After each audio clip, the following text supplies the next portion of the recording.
ইকামতের কি জবাব দিতে হবে? যদি দিতে হয় তাহলে কিভাবে দিব? আগে বলি যে এই বিষয়ে দুইটি মত আছে আলেমদের ইকামতের জবাবের বিষয়ে।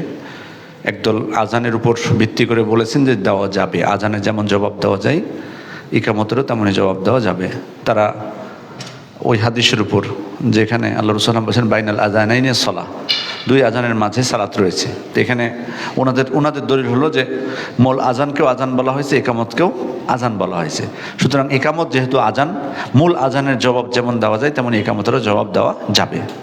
তবে বিপরীতে যারা বলেছেন যে একামতের জবাব দিতে হবে না, তাদের দলিলও কম শক্তিশালী নয়। তারা বলছেন যে দুই আজান, একামতকেও আজান বলা হয়েছে আলা তাগলিব, আরবিতে এটাকে তাগলিব বলা হয়, কিন্তু এর অর্থ এটা না যে দুইটা একই। একামতকে আজান বলা হলো, কিন্তু একামতকে আজানের মতো এমনিতে নর্মালিও আজান কিন্তু আমরা দূরে সব শোনাই, একামতটা হয় মসজিদের ভিতরে। আজানের শব্দ দুইবার করে বলতে হয়, একামতের শব্দ সাধারণত একবার করে বলতে হয়। তার মানে পার্থক্য আছে। আর যেমন সূর্য এবং চন্দ্র, আরবিতে এটাকে বলা হয় কমারন। সূর্য এবং চন্দ্র এটাকে বলা হয় কমারন। কমার মানে হলো চাঁদ।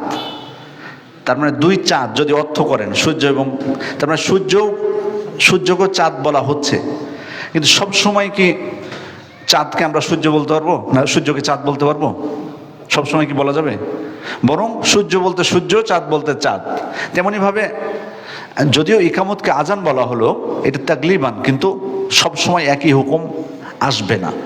এজন্য ওনারা বলছেন যে ইকামতের জবাব যদি আমি দিতে চাই, আমার শক্তিশালী দলিল প্রয়োজন যে আল্লাহ রাসূল সাল্লাল্লাহু আলাইহি ওয়াসাল্লাম জবাব দিয়েছেন বা দিতে বলেছেন।